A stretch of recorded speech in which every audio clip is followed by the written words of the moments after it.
안녕하세요. 금융업에 종사 중인 30대 여성입니다. 흔히 사람들이 말하는 돌아온 싱글이기도 하고요. 솔직히 이유가 어찌됐건 이혼했다고 하면 사람들이 좋게 봐주지는 않잖아요. 그래서 사실 얼마 전까지도 가족과 가까운 지인들을 제외하곤 누가 먼저 물어보지 않는 한 이혼했다고 말하고 다니진 않았거든요. 그런데 이제 새해도 밝았겠다 제 스스로 좀 떳떳해지고 싶더라고요. 그래서 일단은 이렇게 익명의 힘을 빌려 제가 왜 이혼하게 된 건지 이야기를 해볼까 합니다. 남편을 처음 만난 건 자주 가던 카페에서였어요. 좀 더 구체적으로 말하자면 저희 회사 근처에 개인이 하는 작은 카페였죠. 그런데 바로 옆에 대기업 프랜차이즈 카페가 있다 보니 솔직히 장사가 잘 되진 않았던 것 같아요. 프랜차이즈보다 맛이 월등히 좋은 것도 아니었고 그렇다고 가격이 아주 저렴한 것도 아니었으니까요. 하지만 그럼에도 불구하고 제가 그 카페를 자주 찾았던 건 카페에서 흘러나오는 음악이 정말 제 취향이었어요. 그래서 남들 다 가는 프랜차이즈가 아니라 늘 그 카페를 찾게 되었죠. 그리고 그러다 우연히 카페 주인하고 몇 마디 대화를 나누게 되었는데 알고 보니 저랑 같은 대학교를 나왔더라고요. 물론 대학교에 사람이 한둘도 아니고 나이 차이도 5살이나 나다 보니 겹치는 지인은 없었지만 그래도 그날의 대화를 계기로 조금씩 가까워지게 되었는데 눈치채셨겠지만 그 카페 주인이 훗날 제 남편이 되었네요. 남편과의 연애는 보통이었어요. 무슨 말이냐 하면 서로 맞는 부분도 있었고 안 맞는 부분도 있었고 그런데 그거야 다른 사람들도 마찬가지잖아요? 그래서 특별히 개의치는 않았습니다. 다만 저는 결혼을 하는 건 좀 신중히 하고 싶었어요. 막말로 어차피 할 결혼 굳이 일찍 해야 하나 싶었거든요. 물론 주변에서는 그래도 한 살이라도 어릴 때 결혼해야 건강한 아이를 낳는다며 기왕 할 거 일찍 하라 하기도 했는데 제 나름대로 건강관리는 꾸준히 잘해오고 있었기 때문에 그런 조언들이 크게 와닿지는 않았던 게 사실이에요. 그러나 남편의 경우 저보다 5살이나 많다 보니 연애 초반부터 조금씩 조바심을 내더니 사귄 지 1년 만에 떡하니 프로포즈를 해오더라고요. 그리고 솔직히 어리석게도 저는 이 결혼을 해야 하나 말아야 하나 안 할 거면 뭐라고 말을 해야 하나 하고 고민하고 우왕좌왕하다가 얼떨결에 결혼을 약속하고 말았습니다. 그런데 막상 본격적으로 결혼 이야기가 오가기 시작하고 얼마 지나지 않아 생각지도 못한 문제가 저희 발목을 잡았으니 그건 바로 집이었어요. 언젠가 남편이 말하길 자기는 카페 하나 운영하는 것만으로도 신경 쓸 것도 많고 여력이 없어서 돈 관리 대부분을 어머님이 도맡아주고 계신다 했습니다. 그리고 솔직히 나이가 40 가까이 돼가는 남자가 돈 관리를 어머님한테 맡겨두고 있다는 게 영 찜찜했지만 당시엔 결혼 이야기가 오가던 상황은 아니다 보니 그냥 그러냐 하고 말았거든요. 그런데 막상 결혼 이야기가 나오고 제가 얼마나 모아뒀냐 물으니 1억 어쩌고 하면서도 어물쩍거리다가 나중엔 좀 짜증을 내더라고요. 그러면서 어쨌든 집만 해결하면 되는 거 아니냐 하더니 저더러 어머님 소유의 빌라에서 신혼살림을 시작하자고 하는 거예요. 제가 비록 결혼에 대한 환상을 가진 여자는 아니었지만 그래도 뭐랄까 시작부터 제 뜻대로 되는 게 없다는 생각에 솔직히 기분이 좋지는 않았습니다. 게다가 어쨌든 어머님 빌라지 저희 명의로 해주시는 것도 아닌데 리모델링은 해야 하지 않겠냐며 그걸 제가 해왔으면 하는 남편이 어찌나 얄밉던지. 그래서 제가 남편더러 어차피 우리 둘 다 잠만 자는데 뭘 큰돈 들여 고치냐고 일단은 좀 참고 살아보자 했네요. 하지만 이 일로 어머님께선 걸핏하면 어디 가서 며느리가 몸만 시집왔다며 당신이나 괜히 받아줬지 다른 집 같았으면 벌써 내쫓았을 거다 뭐 그런 식으로 말씀을 하고 다니시더라고요. 어이없었죠. 리모델링만 안 했지 그래도 남들 해가는 건 그럭저럭 다 해갔는데 그러셨으니까요. 게다가 결혼식을 올리고서야 알게 된 충격적인 사실은 남편이 그간 모아두었던 돈이 신우가 결혼하는데 쓰였다는 거였어요. 어디서부터 어떻게 설명을 해야 하나 싶은데 일단 남편에게는 저와는 동갑인 하나뿐인 여동생, 그러니까 저에게는 하나뿐인 신우가 있습니다. 그리고 제가 남편과 연애하던 당시 신우 또한 연애 중이라는 걸 남편에게 들어서 알고는 있었어요. 하지만 그런 신우가 저희보다 일찍이 결혼을 하게 될 줄은 몰랐는데 혼전 임신으로 급하게 식을 올리더라고요. 스몰 웨딩이니 뭐니 하면서 정말 임신 소식 듣고 결혼까지 2달도 안 걸렸던 것 같아요. 그런데 나중에서야 알고 보니까 심해부 쪽에서 임신이 대수냐며 지워라 어쩌라 하는 걸 저희 시댁에서 아주 바짓가랑이 잡고 늘어지다시피 해서 결혼을 시켰던 거였고 그 과정에서 심해부 쪽에서 1억을 해오라는 걸 저희 어머님이 해주셨다는데 그 1억이 알고 보니 저희 남편 돈이었더라고요. 정말이지 이 모든 걸 제가 결혼식 하루 전에라도 알았다면 남편하고 결혼하는 일은 없었을 거예요. 하지만 어머님께서는 대신에 집을 해결해줬는데 뭐가 대수냐 하시며 뻔뻔하게 나오셨고 남편은 남편대로 자기는 정말 몰랐다며 저에게 미안하다 하니 더는 제가 할 수 있는 게 없었습니다. 그리고 이건 정말 아무에게도 말하지 않았던 건데 변호사를 만나보니 제 경우는 사기 결혼도 아니고 그래서 혼인무효도 안 될 거라고 했었거든요. 그러니 정말 분통 터지더라고요. 아무튼 그 사실을 알고 나서는 신우고 어머님이고 솔직히 누구 하나 제 눈에 곱게 보일 리가 없었죠. 하다못해 둘 중 한 사람이라도 상황이 그래서 그럴 수밖에 없었다. 미안하다 했으면 모르겠는데 그런 말 한마디 건네는 사람도 없었고요. 그래서 저 나름대로 시댁과는 거리를 두고 지냈습니다. 남편도 사정을 다 알고 있었으니 그런 저에게 서운한 애 어쩌네 말하지 못했거든요. 그래서 때로는 중간에서 이도저도 못하는 남편을 보고 있으면 좀 짠할 때도 있긴 했는데 그래도 그건 그거고 마음이 도통 풀리지가 않으니 저도 어쩔 수가 없었답니다. 그런데 그런 와중에 신우가 유산을 했어요. 결혼식 올리고 혼인신고하기가 무섭게 말이죠. 임신 8개월 차였는데 유산이라니. 어머님은 이게 다 심해부 쪽에서 하도 신우를 잡아대서 이렇게 된 거라며 내 딸 인생 책임지라고 난리가 나셨고 심해부 쪽에서는 애 때문에 억지로 결혼을 허락했는데 평소에도 하고 다니는 꼬라지가 마음에 안 들더니 기어이 애 하나를 못 지켜서 이 사단을 내느냐며 신우 탓을 하는 모양이었습니다. 그리고 급기야 신우의 유산은 양가 어른들의 싸움으로 번지면서 저희 시부모님은 심해부 쪽 식구들을 고소를 한다고 드셨고 이 일로 신우와 심해부의 사이도 빠르게 틀어지더라고요. 물론 신우가 저를 붙잡고 이야기를 해준 것은 아니고 저도 남편을 통해 들었다 보니 솔직히 정확히 어떻게 상황이 흘러갔는지 다는 알지 못하지만 제3자라면 제3자인 제가 보기엔 어쨌든 신우가 제일 힘들 텐데 정작 신우 힘든 건 제대로 신경 써주는 사람이 하나도 없는 것 같아서 평소에 신우에 대해 제가 가지고 있던 감정과는 별개로 연민이 다 느껴지더라니까요. 아무튼 결국 신우는 결혼한 지 꼬박 1년 만에 이혼을 했습니다. 정확히는 모르지만 결국 유산의 원인이 신우한테 있다는 식으로 상황이 흘러가 시집 갈 때 가져간 저희 남편 돈 1억도 온데간데 없이 빈몸으로 쫓겨나듯 나왔지요. 하지만 불쌍한 마음을 가진 제 스스로가 한심하게 느껴졌던 건 이혼한 지 정확히 반년 만에 신우가 웬 남자랑 다시 살림을 차렸다는 거예요. 저희 남편보다도 10살이나 많은 남자였는데 자기의 아픈 상처까지 이해해주는 사람이니었더니 하더니 그 남자랑 같이 살기로 했다나요? 아버님은 당신 딸인데도 불구하고 미친 X라며 정신 차리라 욕을 하셨지만 어머님은 그래 너만 행복하면 됐다는 식이셨어요. 남편도 지가 좋다는데 누가 말리겠냐 하면서 알아서 하게 내버려두란 식이었고요. 아무튼 온 집안을 쑥대밭을 만들어 놓고 신우가 그 남자가 사는 아파트로 들어가게 되었는데 알고 보니 저희 친정아버지가 경비원으로 일하시는 아파트였습니다. 신우가 자기 남자친구 아파트가 어떻고 저떻고 하는데 너무나 낯익어 물어본 게 화근이었어요. 옆에 있던 남편이 먼저 거기 장인어른이 계시는데 아니냐며 저에게 물었고 저는 원래 거짓말을 잘하지도 못하고 감정을 숨기지도 못하는 사람이다 보니 맞다고 순순히 대답해버렸죠.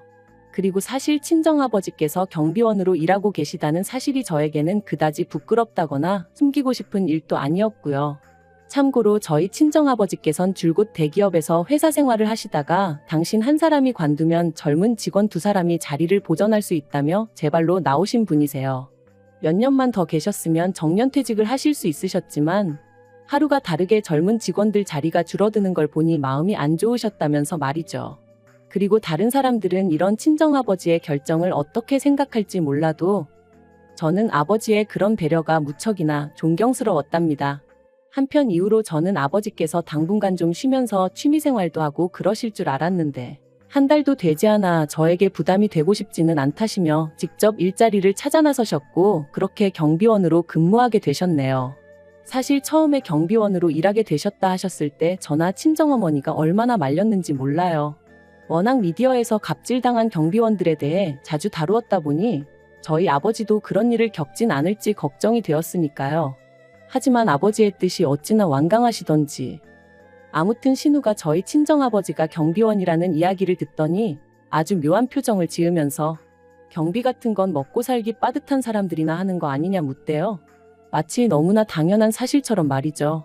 그리고 솔직히 전 그런 신우의 태도에 빈정이 확 상했지만 그래도 정말 몰라 저러나 싶어서 요새는 꼭 그렇지만도 않다. 오래 배우시고 그러신 분들도 많이 하신다. 우리나라가 노인분들이 일할 자리가 많이 없지 않냐 하고 대답해줬어요. 하지만 신우는 계속 저더러 고민이 많겠다는 둥, 자기가 잘 챙겨드리겠다는 둥 쓸데없는 소리를 해댈 뿐이었지요. 그런데 그렇게 신우가 남자친구랑 동거를 시작했다는 이야기를 듣고 2달 좀 넘었을 때였습니다. 친정어머니께서 전화를 해오셨는데 목소리에 근심 걱정이 가득하시더라고요. 그래서 제가 무슨 일이라도 있으신 거냐고 왜 그러시냐 하니까 며칠 전부터 친정아버지가 일만 마치고 집에 오시면 표정이 좋지 않으시고 방에 가만히 누워만 계신다는 겁니다. 입맛도 없다 하시면서 말이죠. 혹시 입주민들하고 무슨 일이라도 있으셨던 건 아니냐 물으니 그런 것도 아니다 하시면서도 정확한 이유는 말을 안 해주신다나요? 그러면서 어머니가 시간 날 때 아버지 점심시간에 맞춰 가서 밥 한번 같이 먹을 수 있겠냐 물으셨어요. 그래서 당연히 그러겠다 했죠. 그리고 바로 이튿날 회사에는 반차를 내고 아버지가 계신 아파트 단지로 향했습니다. 멀리서 아버지를 발견하고 저는 반가운 마음에 아버지를 부를 뻔했는데 동시에 너무나 충격적인 장면이 눈에 들어왔어요. 친정아버지를 앞에 세워두고 어떤 젊은 여자가 고래고래 소리를 지르고 있었거든요. 아무리 아버지의 일터라지만 순간 상황 판단을 하고 말고 할 새도 없이 제 몸이 먼저 반응했습니다. 누구신데 한참 어른한테 소리를 지르냐며 여자 얼굴을 딱 봤는데 신우였어요. 어이가 없어서 아가씨 지금 무슨 짓이냐니까 신우도 좀 당황한 듯 하더니 이내 이건 입주민과 경비원 간의 이야기니 저는 좀 빠져달라대요. 그래서 제가 도대체 왜 그러냐 이유나 들어보자 했습니다. 그랬더니 저희 아버지께서 하시는 말씀이 이 신우라는 사람이 자기 장보고 오는 내내 주차장 자리를 맡고 있으라더라 그러시는 거예요. 순간 제 귀를 의심했어요. 자리를 맡고 있으라니 그게 무슨 뜻이냐니까 허수아비 마냥 차 한 대 들어갈 자리에 가만히 서 있으라고 하더라나요. 그래서 제가 신우더러 아파트에서 그런 게 어딨냐 하고는 그리고 상식적으로 우리 아버지가 아가씨 하인이냐고 왜 그딴 일을 시키냐 따졌습니다. 그랬더니 신우가 하는 말이 자기가 낸 관리비로 저희 아버지가 월급 받아가는 거 모르냐면서 그럼 월급 주는 주민을 위해서 그 정도 일은 당연히 할 수 있는 거 아니냐대요. 신우가 개념이 없는 건 알고 있었지만 어떻게 저런 말을 아무렇지도 않게 할 수 있는지 기도 안 차더라고요.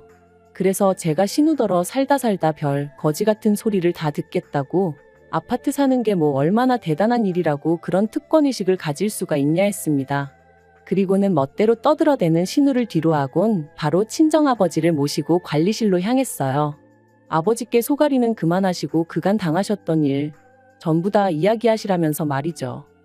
관리소장을 비롯한 관리실 직원들이 얼굴을 들지 못했습니다. 제가 이 아파트의 입주민이 어떻게 갑질을 하는지 언론사마다 제보를 하겠다고 했을 땐 정말 죄송하다며 그렇게 한번 다뤄지면 집값에도 영향이 많이 간다고 저에게 한 번만 기회를 달라 뭐 그런 식으로 얘기를 하기도 했지요. 그리고 저희 친정아버지도 저더러 너무 일을 키우지 말라면서 여기 사는 대부분의 입주민들은 다들 정말 좋은 분들이 맞다고 다만 저희 신우 그 미꾸라지 한 마리가 이 사태를 만든 거란 식으로 말씀하시더라고요. 그런데 그때 관리소장이 서류를 뒤적이며 하는 말이 좀 이상하답니다. 신우가 사는 그 호수는 지금 비어있어야 정상이라는 거예요. 원래 부부랑 학생인 자녀까지 셋이 사는 집이었는데 그 집 아빠가 회사 일로 해외에 나가게 되면서 가족들도 같이 나갔고 1년 후에나 돌아오기로 되어 있다나요. 그래서 제가 그럴 리가 없다. 신우 남자친구가 집주인이라 했다 했습니다. 그러자 관리소장이 누구랑 통화를 하더니 자기 말이 맞다면서 한번 확인해보라고 그러는 거예요. 그리고 알게 된 충격적인 사실은 신우 남자친구가 자기 집이라고 했던 그 집은 실은 남자친구의 지인의 집이었어요. 해외로 나가게 된 집주인이 가끔 들여다 봐달라고 한 걸 아예 눌러앉아서 살다시피 하면서 자기 집이냥 신우까지 불러들였던 거죠. 그리고 신우는 그런 사실도 모르고 자기 남자친구가 아파트가 있네 어쩌네 하면서 김칫국을 마신 거고요. 게다가 그뿐만이 아니었습니다. 신우 남자친구가 알고 보니 유부남이었거든요. 그래서 평일이고 주말이고 외박이 잦았는데 그것도 신우는 자기 남자친구가 얼마나 능력이 있어서 출장이 잦은 줄 알았다나요? 나이를 도대체 어디로 먹었길래 그렇게 말하는 대로 고지곳대로 믿은 건지. 정말 남자의 눈이 멀면 이럴 수도 있는 건가 싶을 지경이었죠. 한편 이후로 아파트에서 원래 집주인 쪽에 연락해 상황을 설명했고 그 집주인이 신우 남자친구에게 뭐라고 했는지는 몰라도 경찰까지 와서는 결국 그 남자친구라는 사람을 끌어냈다 들었습니다. 그리고 이런 시끄러운 상황을 신우 남자친구의 와이프도 알게 되면서 신우를 상간녀로 고소를 한 해 만에 또다시 집안이 쑥대밭이 되었죠. 그리고 저도 저대로 신우가 버젓이 사돈어른인 걸 알면서도 저희 친정아버지에게 그따위로 행동했다는 걸 그냥 넘어갈 수는 없었기에 시부모님께 일단 말씀을 드렸습니다. 솔직히 이때만 하더라도 시부모님이라도 저희 아버지한테 정식으로 사과하셨다면 그 정도로 마무리 지을 생각이었고요. 하지만 결론부터 말하자면 그 부모의 그 딸이라는 말이 딱이었어요. 어머님께서는 신우가 말투가 원래 좀 톡톡 쏘는 말투라 그런 거지 절대로 저희 아버지를 무시한 건 아니었을 거라며 마치 저희 아버지가 자격지심으로 오해를 했단 식으로 말씀하셨으니까요. 뿐만 아니라 저희 아버지가 좀 참아줬으면 자기 딸이 지금 이런 일을 겪을 리가 있냐며 오히려 당신이 저희를 원망하고 싶다 하시는데 얼마나 황당하고 상종 못한다는 표현을 이럴 때 쓰는 건가 싶더라니까요. 게다가 남편마저 팔은 안으로 굽는다고 그런 어머님 편을 들며 저더러 야속하다 말했기에 제가 더는 못 살겠다 이쯤에서 헤어지자 했습니다. 하지만 이혼까지 이르는 과정이 쉽지만은 않았던 게 사실이에요. 서로 사랑과 미련이 남아서라기보다는 남편이 자기가 왜 이혼을 당해야 하는지 납득하지 못하겠다며 버텨가지고요. 그래서 결국 협의이혼 안 해주면 내가 당신한테 어떻게든 위자료를 받아낼 건데 신우가 저런 상황인데 당신까지 그렇게 되면 시부모님이 괜찮으시겠냐? 제 나름대로 초강수를 둔 거죠. 그랬더니 남편도 이리저리 따져봐도 자기가 뭐 할 수 있는 일이 없겠다 싶었는지 결국 알겠다 하대요. 한편 이후로 제가 건너 전해들은 소식은 상간녀 소송을 당한 신우 위자료를 물어주느라 남편이 카페를 정리했다는 이야기였어요. 사실 이혼한 이후로 여전히 오며 가며 눈에 띄는 그 카페가 아주 눈에 가시기도 했고 아는 사람들은 알다 보니 민망한 적이 한두 번이 아니었는데 정말이지 속으로 쾌재를 불렀답니다. 참 그리고 이혼하면서 비로소 알게 되었던 게 저희 살라고 내주셨던 어머님 빌라에도 대출이 얼마나 많이 걸려있던지 아무튼 이혼하는 내내 이 똥통에서 한시라도 빨리 빠져나가고 싶다는 생각뿐이었다니까요. 한편 친정아버지가 많이 미안해하시더라고요. 당신이 아무 일도 아닌 척 넘어갔더라면 제가 그래도 이렇게 이혼까지 했겠냐며 말이죠. 하지만 저는 그런 아버지께 절대 그런 생각 마시라고 모든 게 다시 제자리를 찾았을 뿐이라 말씀드렸어요. 남의 것을 탐낸 사람은 벌을 받는 게 맞고 믿음을 배신한 사람도 벌을 받는 게 당연한 거잖아요. 그리고 무엇보다 남을 함부로 무시하는 사람은 더 크게 어디 가서 당해봐야 정신을 차린다니까요. 아무튼 남편을 비롯한 시댁 식구들 인생이 앞으로 어떻게 될지는 모르겠고 자기들 팔자 자기들이 말아먹든 말든 제 알바는 아니지만 적어도 더 이상 남에게 상처 주는 일은 없었으면 좋겠습니다.